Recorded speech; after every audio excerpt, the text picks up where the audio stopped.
Selanjutnya kita serahkan, berikan waktu kepada narasumber kita yang ketiga. Ini Bapak Suyanto. Beliau lahir di Jember 21 Oktober 1946 dan berdomisili di Kota Jember. Selama 25 tahun bekerja di PT Astra International Tbk dan 19 tahun sebagai Vice President GFC dan usaha pangkas rambut selama 21 tahun. Saat ini sebagai CEO GFC dan Ketua GFC juga PASC, founder dari Landep Agung Galeri di Jember yang memiliki koleksi artefak Nusantara. Ini sambung menyambung. Tadi setelah Dr. Fajar menceritakan bahannya, kemudian Pak Rahmat menceritakan kode yang tercantum dalam pusaka. Nah, sekarang kita akan mendengarkan dari founder Landep Agung untuk menceritakan bagaimana proses, bagaimana sejarah dari pusaka itu. Kami persilahkan kepada Bapak Suyanto dengan segala hormat. Baik, terima kasih. Selamat sore semuanya. Selamat sore.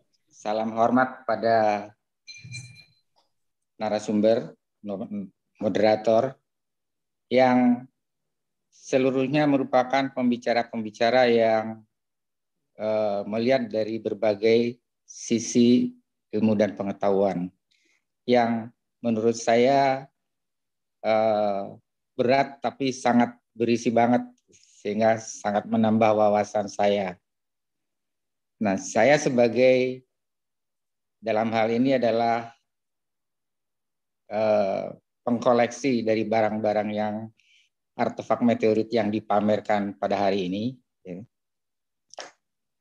Tidak akan jauh berbicara di sekitar itu saja, sesuai dengan apa yang saya alamin.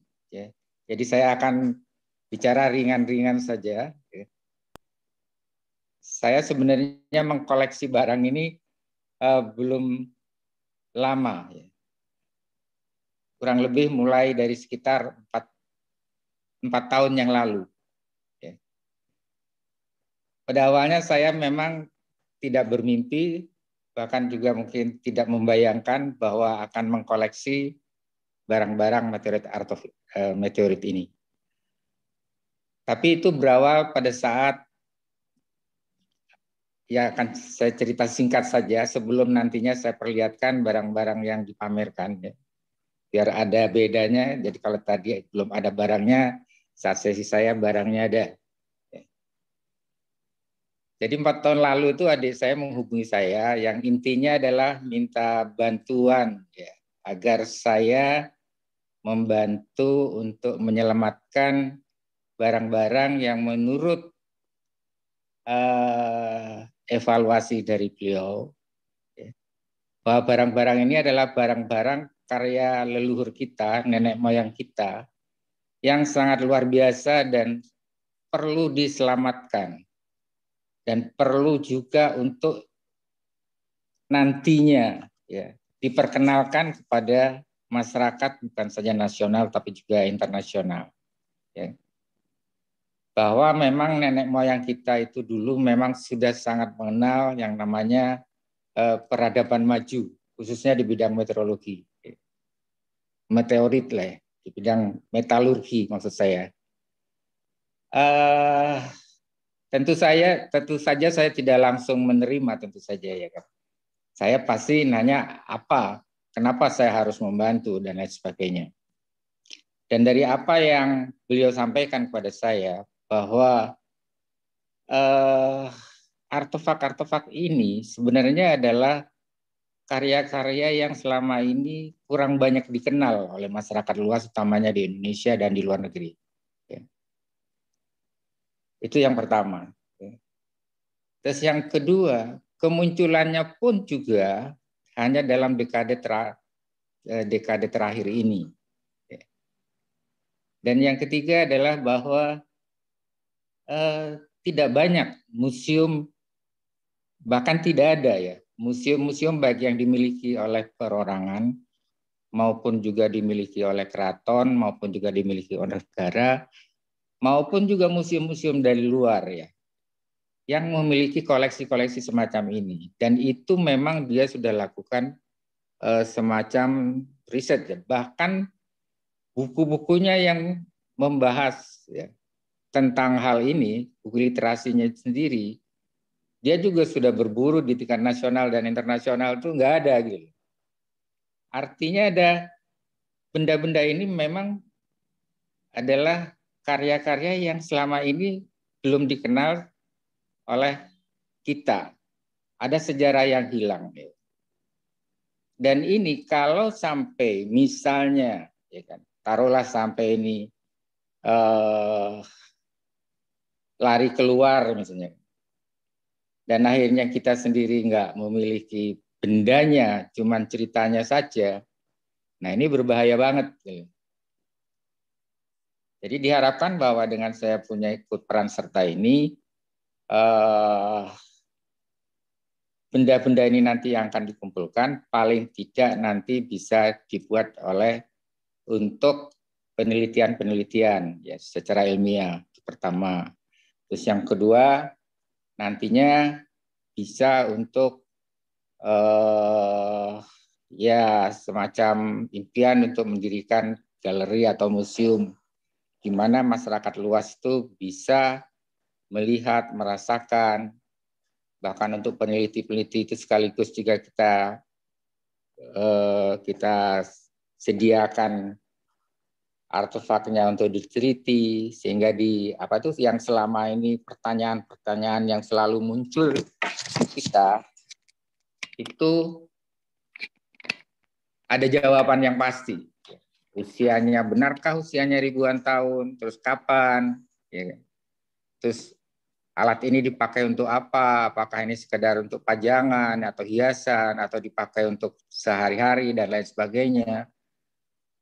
Dan bagaimana leluhur kita ini memprosesnya, membuatnya sehingga menjadi karya-karya yang memang luar biasa karena bahan bakunya justru dari logam, apalagi ada campuran meteorit di dalamnya. Pasti prosesnya lebih sulit. Nah, dari situlah saya mulai membantu untuk ikut merawat lah istilah kita ya.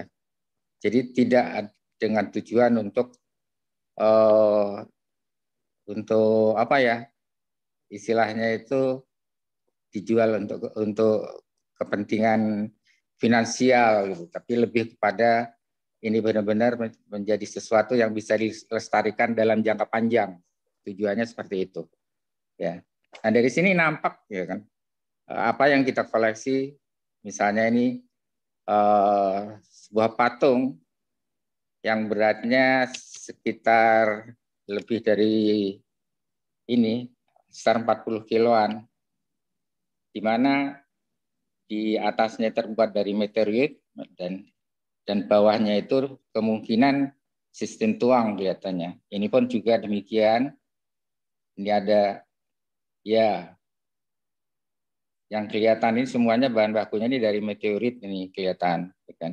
Dan ini beratnya kalau nggak salah ini sekitar 6 kilo. Dan banyak hal lagi yang sebenarnya kehadirannya sendiri ke tempat saya itu juga lewat mereka-mereka yang memperoleh bisa saja dari temuan atau dari turun-temurun atau mungkin saya nggak tahu dari mana. Tapi yang pasti bahwa semua barang-barang ini ditemukan di daerah Jawa Timur atau tepatnya di pulau-pulau di sekitar Madura, Awean, Sapudi dan lain sebagainya. Ya. Nah, dari koleksi-koleksi yang datang, ini ada kisah yang cukup menarik yang secara singkat saya bisa ceritakan juga ya. Pada saat tahun 2018 ya, kita itu Jember Fashion Carnaval mengangkat sebuah tema yang salah satu subtemanya itu kujang, atau kita awalnya bilang kujang Siliwangi. Nah, pada saat penentuan tema itu ditentukan setahun sebelum showtime-nya kita. Nah, pada saat itu kita memang sudah mulai mengkoleksi, ya. Tapi belum ada yang namanya artefak berbentuk kujang. Nah, dalam dalam perjalanan menuju showtime ini, mulai sekitar bulan April, bulan Mei, mulailah yang namanya temuan-temuan yang berbentuk kujang, yang juga besarnya menurut saya itu sangat luar biasa. Bahkan mungkin banyak orang juga belum pernah lihat bahwa kujang-kujang itu beratnya mulai sekitar 6 kilo, baik itu berupa berat, sampai sekitar 18 bahkan 20 kilo beratnya. Nah, kedatangan kujang-kujang sampai menjelang hari H, ya, atau hari H, pas hari H itu masih ada datang satu artefak, ya, itu yang berbentuk kujang juga. Itu kita kan nggak pernah ngasih tahu secara ini ya bahwa kita ngangkat tema kujang, terus ininya kujang, terus siapa yang nyuruh itu untuk muncul ke permukaan, terus akhirnya ditawarkan kepada kita. Tapi kenyataannya seolah-olah ada di luar kita ini yang mengarahkan kepada kita kedatangannya itu untuk dipamerkan. Jadi kujang-kujang tadi itu sempat kita arak, kita karnavalkan, ya, sepanjang jalan kurang lebih sekitar 3,3 kilo. Nah, saya sendiri juga heran ya, seolah-olah saya merasa bahwa kedatangan mereka itu memang kepingin untuk sudah saatnya nih karya-karya leluhur kita diketahui oleh orang banyak, ya, sehingga mereka bisa ikut, ya, bisa melihat betapa kemajuan peradaban masa lalu itu sudah benar-benar begitu, sudah luar biasa. Nah, dari hasil barang-barang yang kita koleksi berbentuk kapak seperti ini dan lain sebagainya itu banyak. Jadi bukan hanya pusaka, tapi juga yang berbentuk lainnya, mulai dari aksesoris yang dipakai oleh kita. Ada cincin, ada kalung, ada ikat pinggang, ada sandal atau trompa, ya kan. Terus ada anting-anting dan lain sebagainya. Jadi ini sudah menunjukkan bahwa ini adalah suatu peradaban yang sudah ada pada saat itu. Termasuk juga temuan-temuan yang berbentuknya juga aneh-aneh seperti ini nih misalnya. Kalau saya sih mengistilahkan ini seperti pataka ya, yang karena juga gabungan-gabungan dari trisusula, kapak, terus cakra. Terus ada lagi barang-barang yang lain yang bentuknya juga menurut saya sangat ini ya, mungkin banyak mengandung filosofi kalau menurut saya, atau pesan-pesan yang ini yang ada di dalam karya-karya mereka itu tadi. Nah, kenapa barang-barang seperti ini, misalnya ini ada pedang, kok dibilangnya juga ada apa itu kepala manusia yang memakai mahkota kelihatannya ini, ya. Kok nggak berubah pedang? Apakah ini tidak dipakai sebagai alat atau sebagai senjata, tapi dia hanya sebagai pajangan atau hiasan atau ritual mungkin. Nah, itu kita nggak tahu. Jadi ini pertanyaan-pertanyaan yang memang mesti harus dikaji, ya. Dikaji oleh para ahli yang kita harapkan nantinya bisa meneliti barang-barang yang kita koleksi ini. Ini termasuk yang berat yang di bawah ini juga, yang di layar ya kan. Ini juga beratnya lumayan juga. Dan lagi pada saat kita mau pameran, ini kan barang mesti dipindahkan dari rumah, dari galeri ya, menuju ke tempat pameran. Itu pamerannya ada di lantai 2. Terus berat barang-barangnya itu bervariasi mulai dari yang di bawah 5 kilo sampai yang beratnya 100 kilo.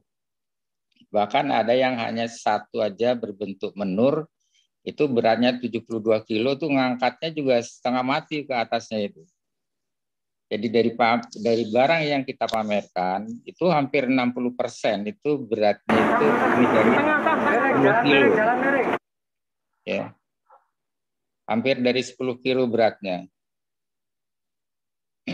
Nah, ini kebetulan ada artefak yang kita bawa naik ke lantai 2. Dibantu banyak orang untuk mengangkatnya ke atas.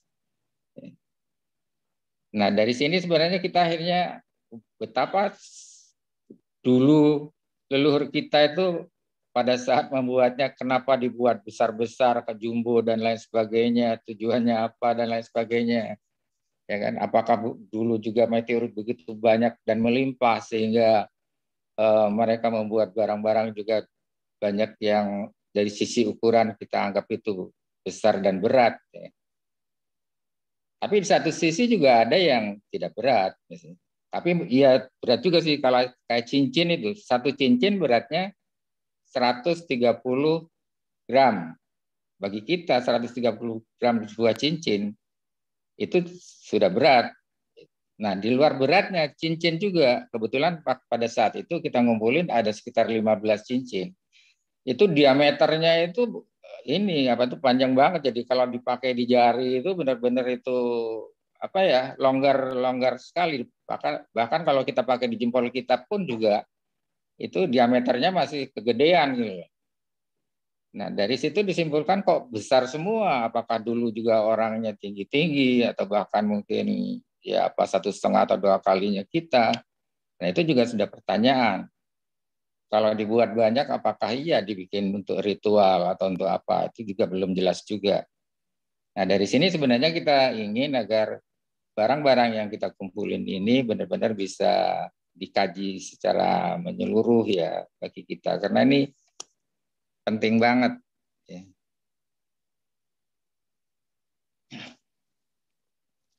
Nah, dari 76 artefak yang kita pamerkan hari ini itu berat totalnya sekitar 1,3 ton. Nah, ini cincin yang saya ceritakan tadi, ya kan? Itu benar-benar diameternya besar. Ya. Terus yang sebelah kanan yang berdiri itu tusuk konde.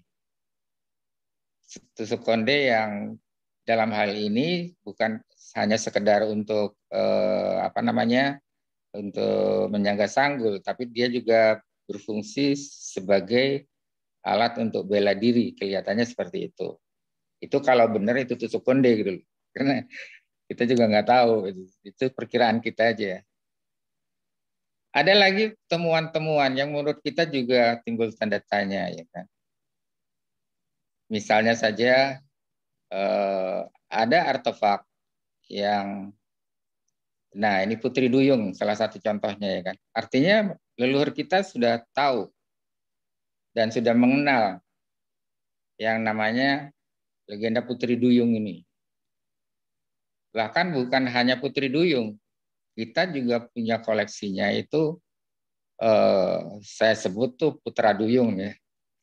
Karena bukan perempuan tapi laki ya yang ini. Hanya dia juga bersisik dan berekor.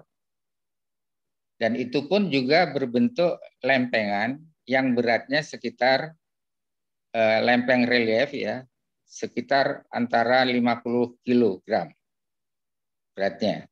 Ini yang berbentuk ini, berbentuk hiasan dinding menurut saya. Nah, di luar itu ada juga yang simbol-simbol, misalnya ada patung yang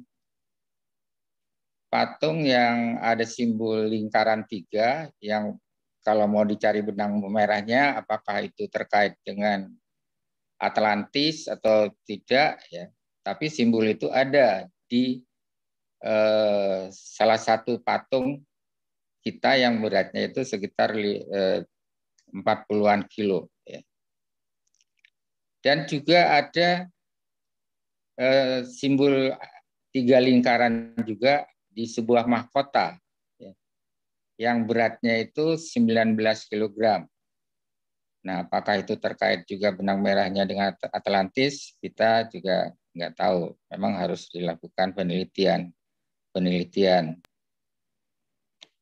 Jadi nah ini yang 3 lingkaran mahkota ini beratnya 19 kg. Nah ini apakah dulu dipakai ataukah ini pajangan atau untuk acara ritual atau apa kita nggak jelas. Ya. Kita terus terang ya, kenapa ini memang diperlukan penelitian gitu. Ya kan? Bahkan Pak Ari itu punya mahkota yang diperkirakan beratnya 30 kg. Pak Ari. Nah, di luar itu yang terkait juga dengan masalah peradaban ya, adanya juga berbentuk tempat tidur. Ya. Tempat tidur tapi orang bilang itu tempat semedi katanya. Nah, ini kalau ini berat ukurannya 210 cm kali 130 cm. Di situ ada panah, terus ada juga patung, ada juga tombak. Ya. Terus di kanan kirinya berbentuk naga secara utuh. Ini beratnya total 100 kg. Ya, kalau tadi yang saya lihat seperti Yoni atau Menur yang beratnya 72 kilo, ya, itu yang di permukaannya juga ada semacam simbol-simbol yang saya juga belum bisa mengartikan apa ininya, gambar reliefnya. Nah, di luar itu ada juga temuan yang berbentuk relief yang relief di sebuah lempeng ya, lempeng beratnya sekitar 38 kilo. 38 kilo. Itu reliefnya itu bercerita tentang yang ya ini bercerita tentang seorang raja yang sedang memberikan makan karena dia memegang mangkok atau cawan, terus juga sendok ya, di tengah hutan situasinya, dan di situ berkumpul begitu banyak binatang. Ada gajah, ada monyet, ada burung, ada anjing, macam-macam deh, harimau, ada di situ semua. Dan semuanya melihat mengarah ke sang raja yang posisinya ada di tengah. Ya. Seolah-olah si binatang-binatang ini pada mendengar apa yang sedang